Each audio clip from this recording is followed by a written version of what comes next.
ચાચવેલ પુલ પરનું મોતનું જોખમ, લોખંડના સળિયાના ભરોસે ઉભેલા બ્રિજ પર તોતિંગ ટ્રકોનો ખડકલો। દહેજ અને ગધાર જેવા ઉદ્યોગ હબને જોડતો ચાચવેલ નજીકનો મુખ્ય પુલ અત્યારે ગમે ત્યારે પડી તૂટી શકે તેવી ભયાનક સ્થિતિમાં છે।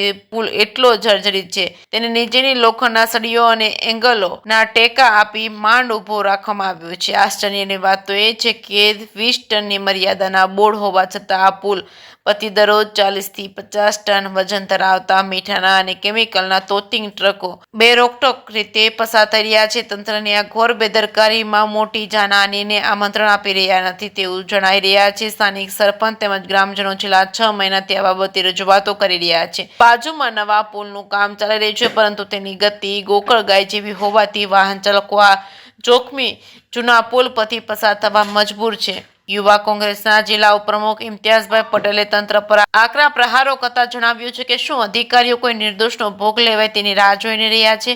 તેમણે આક્ષેપ કર્યો છે કે પ્રતિબંધિત હોવા છતાં ભારે વાહનોનો પસાર થવો અહીં વહીવટી મિલીભગત વગર શક્ય નથી। જો તાત્કાલિક ભારે વાહનો અટકાવવા બેરેક્ટિંગ પોલીસ તૈનાત નહીં કરાય તો આ ઉગ્ર આંદોલનની ચીમકી પણ ઉચ્ચારવામાં આવી છે।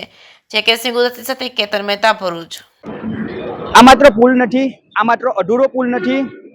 આપ જોઈ શકો છો કે કેમેરામાં સ્થાનિક વહીવટી તંત્રની નિષ્ફળતા અને ભાજપના ભ્રષ્ટાચારનું એક જીવતું જાગતું સ્મારક છે। કારણ કે આ પુલને નીચેથી એંગલ અને સળિયાના ટેકા મૂકીને પ્રજાના જીવ જોખમમાં મૂકવાનું કાવતરું વહીવટી તંત્ર દ્વારા કરવામાં આવ્યું છે। કારણ કે અગાઉ થોડા સમય પહેલા અહીંયાના સ્થાનિક સરપંચો દ્વારા પણ વહીવટી તંત્રને સજાગ કરવા માટે મીડિયા અને સોશિયલ મીડિયાના મારફતથી એક વિનંતી કરવામાં આવી હતી, પરંતુ સ્થાનિક વહીવટી તંત્ર દ્વારા આ ખરા કાન કરવામાં આવ્યા હોય એવું લાગી રહ્યું છે। ત્યારે ભરૂચ જિલ્લા યુવા કોંગ્રેસ જનહિત માટે આજે મીડિયા અને સોશિયલ મીડિયાનો સહારો લઈને વહીવટી તંત્રને એક સવાલ પૂછવા માંગે છે કે તમે શું લોખંડના સળિયા કરતા પણ આ માનવીનું જીવ સસ્તું સમજી રહ્યા છો?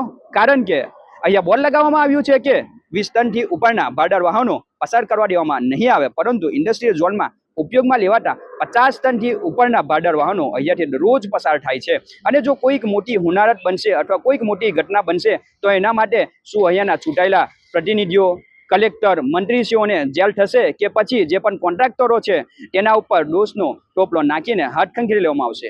યુવા કોંગ્રેસ મીડિયા અને સોશિયલ મીડિયાનો સહારો લઈને વહીવટી તંત્રને સજાગ કરવા માંગે છે અને સ્પષ્ટપણે માંગણી કરવામાં માંગે છે કે અહીંયા જે પણ હપ્તાખોરી ચાલી રહી છે તેને બંધ કરવામાં આવે। ભાડાર વાહનોને અટકાવવા માટે બંને સાઈડ ઉપર લોખંડના એંગલ લગાવીને તેમને અટકાવવામાં આવે અને જો જરૂરી જણાય તો બ્રિજના બંને સાઈડ ઉપર પોલીસ ચોકી ઊભી કરવામાં આવે અને જે પણ બ્રિજની અધૂરી કામગીરી છે તે વહેલીમાં વહેલી તકે પૂર્ણ કરવામાં આવે એવી અમારી વિનંતી છે। અને અમારી જો માંગણીઓ સ્વીકારવામાં નહીં આવે તો જનહિત માટે યુવા કોંગ્રેસ રોડ ઉપર ઉતરીને આંદોલન પણ છેડવા માટે તૈયાર છે।